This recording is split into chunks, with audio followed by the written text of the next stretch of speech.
Welcome to We the Podcast. This is our first video version of We the Podcast. We've had a lot of episodes, but you guys are part of an inaugural.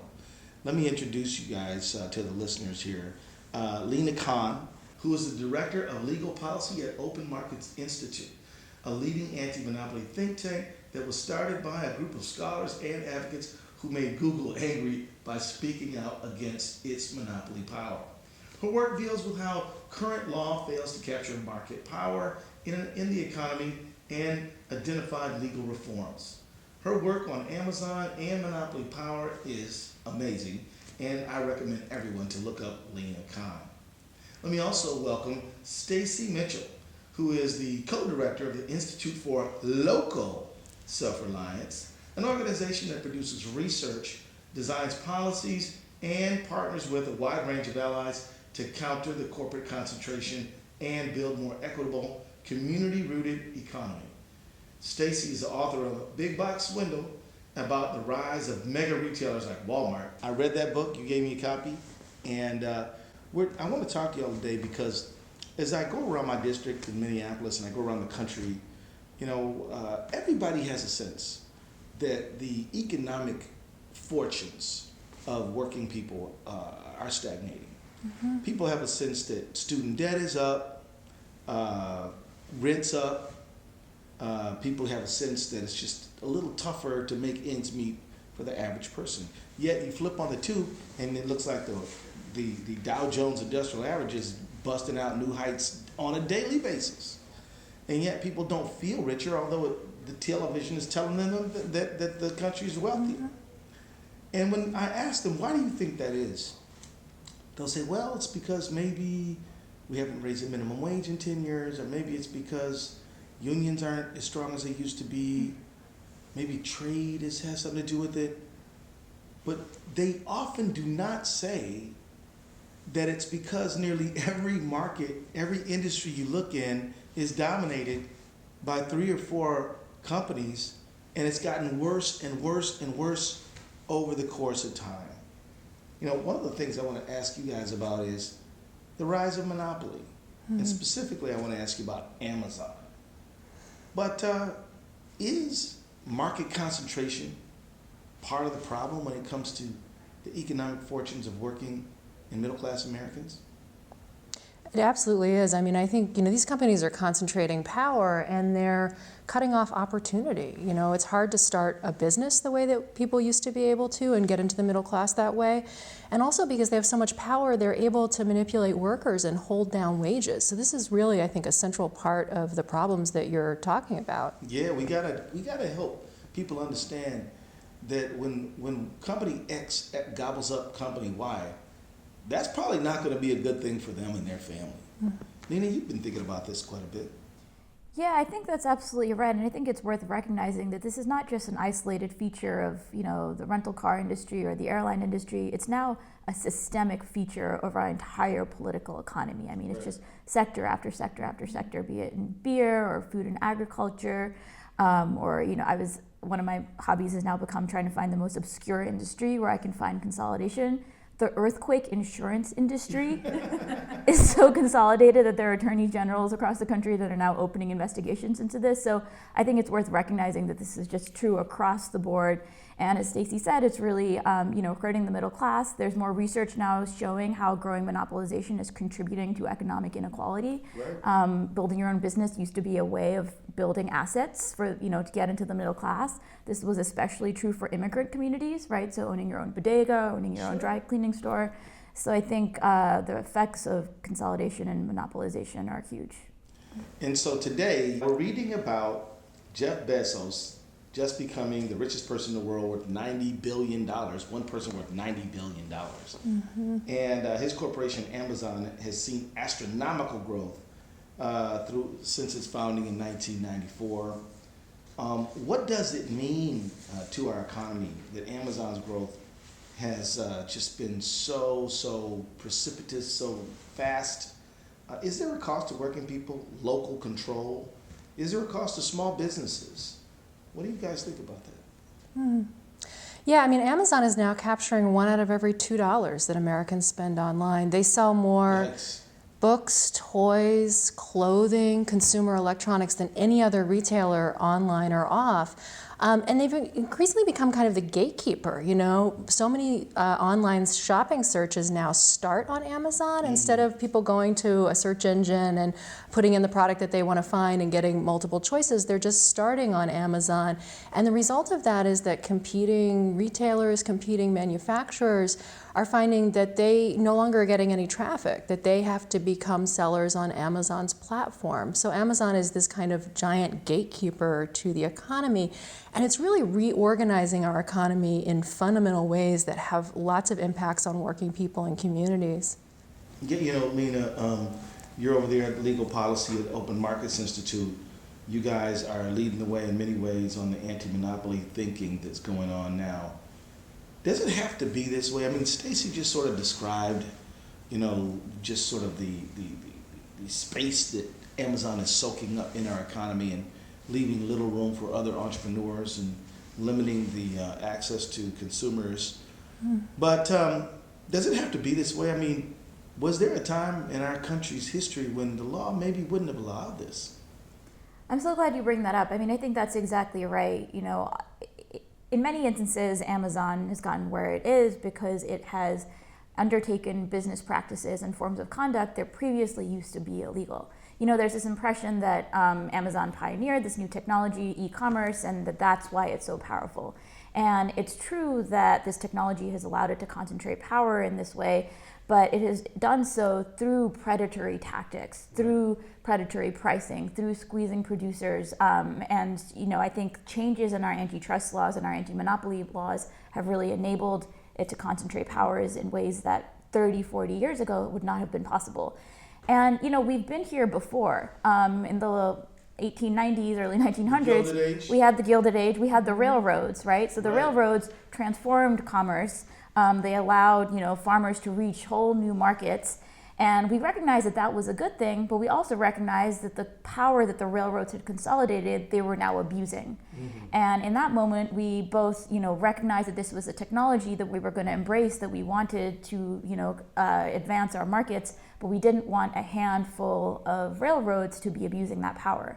And so we applied rules and regulations that neutralized that power, that said railroads can't pick and choose winners and losers among Americans. And so I think we're at a similar moment with Amazon, where we want to be able to embrace all of the ways in which online retail makes our lives better, makes our lives easier, but do so in a way that doesn't concentrate all this power and wealth in a single company. You know, Stacy mentioned a little while ago that an institution like a firm like Amazon or even Walmart or many others, because they only have 3 or 4 big ones in the whole industry, that they can actually hold down wages. Can you explain how that happened? And in your work at the Open Markets Institute, have you seen the impact on wages in particular for workers?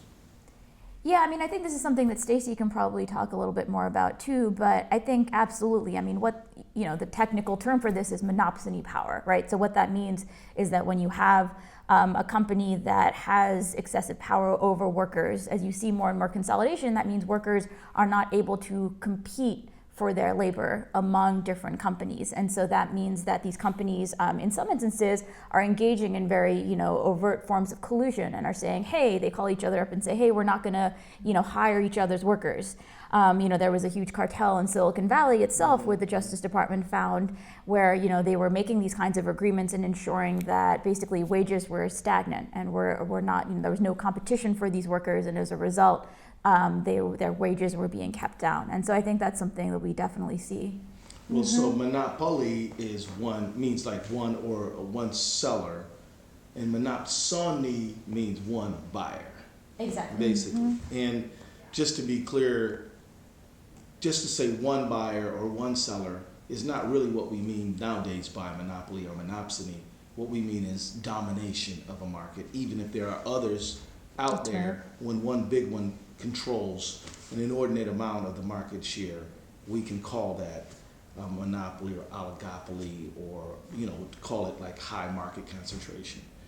So basically what you're saying is if there's one buyer or 3 buyers of labor, you know, they can sit around at the country club and say, hey, the wage rate's going to be X. You don't give them any more, I won't give them any more, and this is all they're going to get. And if you had a lot of them, a lot of buyers of labor, they really couldn't organize themselves that way, or they'd be easier to be discovered. Exactly, and I think this is on the one hand leading to lower wages, but it's also leading to all of these really oppressive contractual terms being introduced, right? So we're hearing more and more about forced arbitration clauses, about non-compete clauses, and these are being tucked into worker contracts. And if you're a worker and you see this in your contract, you really don't have any leverage to say, I'm not okay with this, I'm going to go to the next person. Yeah, when we see this, we see this play out in Amazon, as power in a couple of different ways. I mean, one, because we've seen this drop off in small business creation. I mean, we're creating new businesses at a third the rate that we were 20 years ago. We think we're this nation of entrepreneurs, but it's actually become so much harder because of the power of these big companies, because of consolidation in the banking industry. You can't get a loan, you can't rent space, markets are controlled. So people can't start new businesses, and that is a big part of the engine that drives job creation. It's, the new and young growing businesses. So there's not all those new jobs being created to compete for workers. And then when you have a company like Amazon, we've seen this directly in the research that we've done on Amazon's wages, where they're actually able to pay lower wages than other warehouses in the same market because they have so much market power. A lot of times people look at what's going on with Amazon and they say, well, it's automation, that's killing the jobs, and that's maybe part of the story. But you talk to workers and what you realize is that it's just grueling in these warehouses. I mean, people are exhausted, and it's because they have no choice but to take those jobs, and Amazon's power to squeeze more and more out of them for low wages because they don't have anywhere else to go for a job. See, this automation thing to me sounds like a bunch of BS, and let me tell you why I think it's crap. And you guys argue with me, feel free. It's okay to argue with the host of We the Podcast, all right? But I think it's BS. Let me tell you why. Because when we went from horse and buggy to car, that was a step forward in innovation and technology. And yet, people somehow found a way to keep working.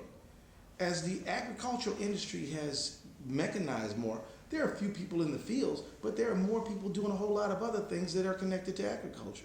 I have doubts about whether it is technology that is the problem. They want to say, well, globalization and technology, that's the problem. Well, if we had more equitable trade rules, maybe globalization wouldn't be the problem. And if we just we were continuously retraining people, maybe technology wouldn't be the problem. How wrong am I? I think you're absolutely right, and I'm so glad you say that because I think a lot of people are misled. A lot of well-meaning people are misled into assuming that what's going on is just automation. But as you said, technological change is a constant. And where you see a lot of the future of work conversations around the elimination of jobs and so on, it's often driven by Silicon Valley. I think that they're trying to essentially sort of hide the reality that it's their power and their control and their squelching of opportunity that's really driving job loss and not technological change or robots or automation. Well, these people, see, up on Capitol Hill, you hear these people say all the time, they like to make people believe that the economy is like the weather. You can't control it. It just happens to us. What are you going to do about the hurricane? It's coming. You just better hang on. Well, the truth is, the economy is like a train. You can control how much coal goes in the furnace of it. You can control the size of the wheels, the speed of it. You can slow it down. You can speed it up. An economy is a social institution. It is an institution constructed by for people. And whoever gains most leverage over other people within that system can use that leverage to disadvantage them. This is why we have to have a strong public sector to make sure that the rules are fair, that nobody can dominate everybody else in the market square, that you have reliable products, that workers are treated with dignity and respect. This is why you need a public sector, because the market on its own will concentrate. But if you have a public sector that says, no, we're going to make sure competition is strong, labor is treated fairly, no discrimination, then that's when you have a strong free market economy. Even though free market is really more of an ideal than a reality. It always has been. Well, one of the things we're seeing from Amazon now is what I call the Amazon sweepstakes. all these local governments falling all over themselves to try to get Amazon to be the second headquarters. What's your take on this situation? I mean, it's crazy. We've got cities all over the country who are bending over backwards to give away all these public dollars to Amazon while they're simultaneously telling their citizens, oh, we don't have any money for infrastructure, services, but somehow we've got billions of dollars to give to Amazon to bring them in. I mean, it's astonishing what's on the table. I mean, you've got cities like the city of Fresno has offered to basically let Amazon take 85% of Amazon's tax revenue that they would pay at this new corporate headquarters, put it into a special fund that Amazon would essentially control. They would decide how those tax dollars are spent. You've got New Jersey where there's an offer for $7 billion on the table, $7 billion on the table to go to Newark. I did a little back of the napkin. If you took that $7 billion and put it into the Small Business Administration's loan guarantee programs, you could basically get rid of the fees and interests for tens of thousands of small business loans for years to come. Now, Stacey, what would that do to small business development? Well, it would open up all this opportunity. You know, sure. SBA loan guarantees, they disproportionately go to entrepreneurs who are low income, who are women, and who are people of color. You know, it goes exactly to the kinds of places where we need to create opportunity. And you think about those businesses growing in their own communities all over the country, sure. creating jobs in those communities, as opposed to one city, all this money going to this incredibly wealthy company. I mean, it just doesn't make any sense when we think about trying to solve inequality or any of the other problems that we're facing. Well, this whole Amazon sweepstakes conflicts with the core ideal of America, which is opportunity. What do you think, Lena? I think that's right. I mean, I think this is going to be a direct wealth transfer from public to private, and not just from public to private, but from public to one of the most powerful and wealthy private companies out there already. Yeah, from scrounging local public governments to a enormously wealthy company. Yeah. The money is getting sucked straight up. Exactly. And I think it kind of, is just another version of this trend where money that used to be local, that used to be within communities, within the main streets of local communities, and now instead just being vacuumed to a few cities, and kind of, further contributing to this lack of control that people feel over their local communities. But Lena, imagine a little bit about what Stacey just said. I mean, what if instead of all this money that's being funneled and thrown at Amazon, what if it was given to small local entrepreneurs, people of all colors, all cultures, all faiths, immigrants, Americans who are born here, just giving them money to help spur that small business spirit that everybody in the White House from the Capitol says that's what we believe in. What if that happened?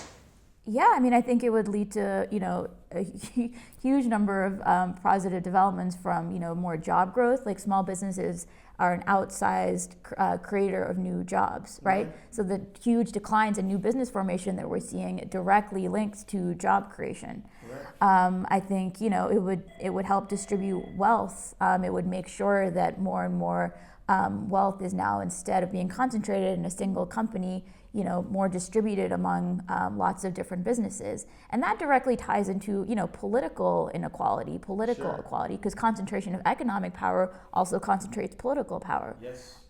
So, the kinds of complaints that people have about the immense grip that big corporations have over our political system would also be help mitigated through anti-monopoly policies, from ensuring that there was more competition, not just in our economy, but also in our politics and our democracy.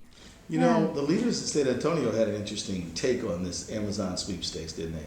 That's right, they did. I mean, on the one hand, you had all of these mayors and all of these cities kind of bending over backwards, selling the farm to Amazon. And San Antonio said, we will not sell the farm. We do not believe in this. They, basically said, we're a great place. We have a lot to offer. If you want to come here, if you want to help San Antonio, then you should do that on our own terms. We're not going to basically, give you this huge wealth transfer and deprive our community in this way.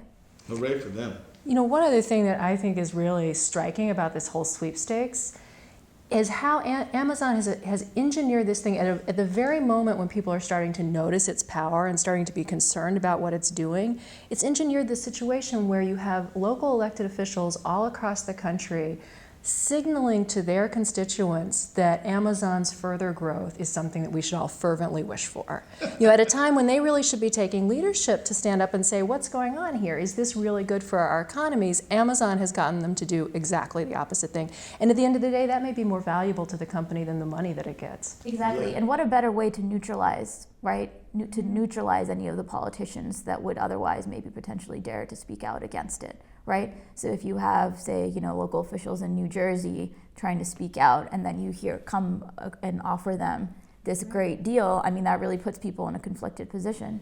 And also, does anybody really, really believe that any of these offers from these local governments mean anything to Amazon in terms of its location decision?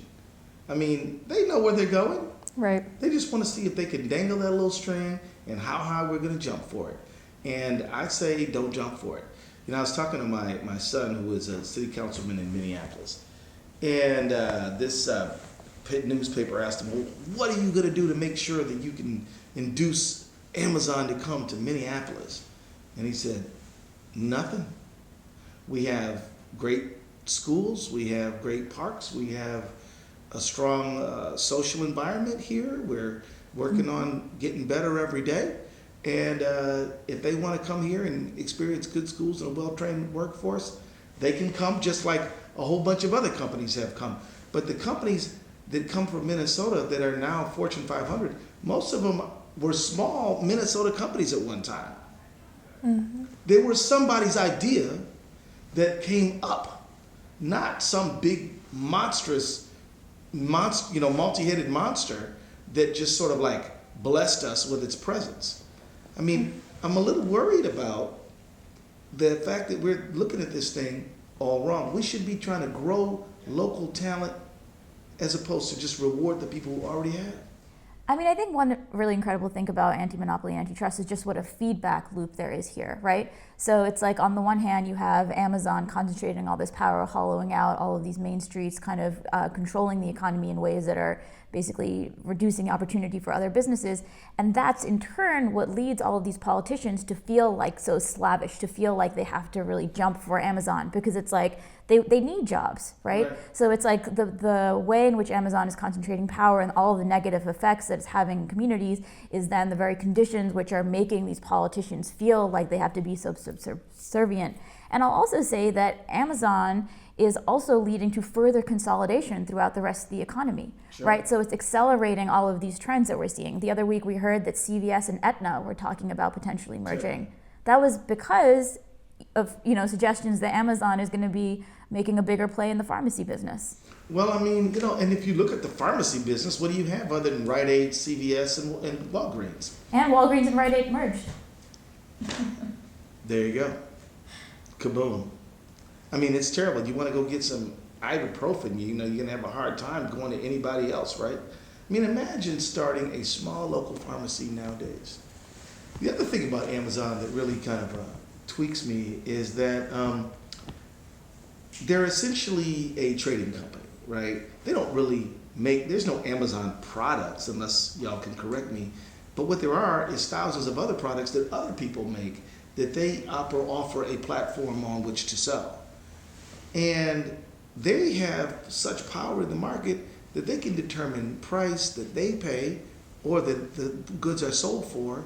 They can determine what page after a search comes up that the product appears on. I mean, they can really control a whole lot of other business activity that flows through them. Mm-hmm. What do y'all think about that? Well, they are in fact manufacturing a growing number of the things that they sell. They have 7 lines of clothing. They're now the largest apparel retailer. They're fast becoming one of the largest apparel manufacturers.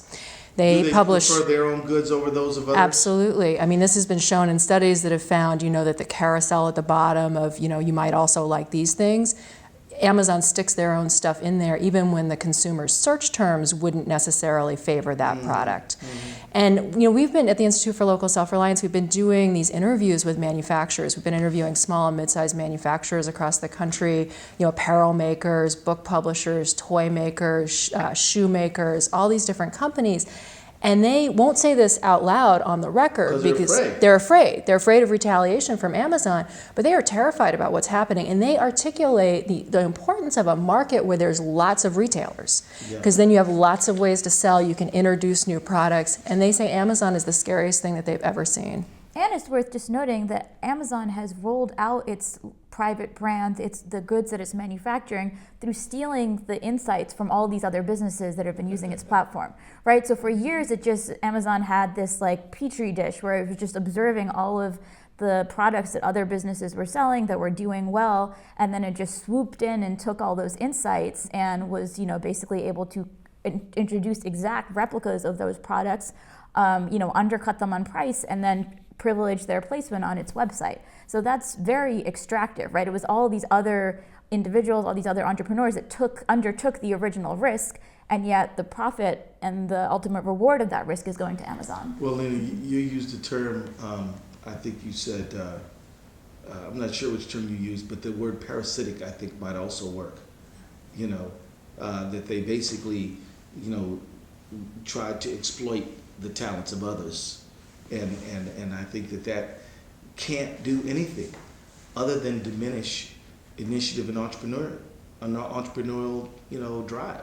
I mean, if you know that you can come up with the coolest pair of jeans ever, worn by any person, and yet Amazon can just watch the sale of your jeans on their platform, then mimic those jeans and sell them for $10 less. Why try? This is, and here's the other thing. What is the United States Department of Justice and the Federal Trade Commission, and attorneys general all over this country doing about this problem? I think this sort of short-term focus on consumer prices has also really blinded officials to the long-term impacts, both on prices and consumers, but also on workers and businesses and communities. Antitrust enforcement used to have a broader range of concerns, and we really need to bring that back. I mean, I think that was part of why this Whole Foods merger just sort of sailed through, is that we're not thinking holistically about the economy and the importance of how do we structure this in the public interest. But I also just want to quickly say, that there are a lot of opportunities at the local level to take on this issue. I mean, not only talking to state attorneys general who have power over competition and need to be looking at concentration issues more closely, but also, local governments can look at how they're privileging Amazon through subsidies. I mean, Amazon's not only getting subsidies for its headquarters, but it's also getting them for a lot of the warehouses it's been building. Those aren't good jobs. We shouldn't be giving public dollars for that. So cities need to be looking at that. And there are also a lot of things that cities can do in terms of their procurement policies, where they're buying goods and services. How about not buying from Amazon, but supporting local businesses? What about that? Zoning policies. There are all kinds of ways in which city officials and local community groups can help build up a local economy and not be taken in by the kind of concentration that's overrun so much of the country. Yeah. Lena, you got any final thoughts with us? I would echo much of that. I mean, I think there are a lot of opportunities at the local level. I do hope that this is an issue that, state AGs will look at more closely in addition to officials at the Federal Trade Commission and DOJ. And I just want to underscore a point you made earlier, which is that this is not the weather. Nothing about Amazon's dominance was inevitable. Right. It was entirely the product of laws and regulations and rules and how we chose to structure them. And so I think pressure to, restructure these laws and regulations and make sure we have a more democratic economy, one where power is not so concentrated, is something that's definitely something we can do. Well, I want to thank you all for the work that you're doing. Lena Khan, Stacey Mitchell, you guys are awesome. You were on the forefront of fighting for a more democratic economy and society. This has been another edition of We the Podcast. Check us out next month, where we're going to talk about how people outside of the millionaire and billionaire class experience the economy. Take care.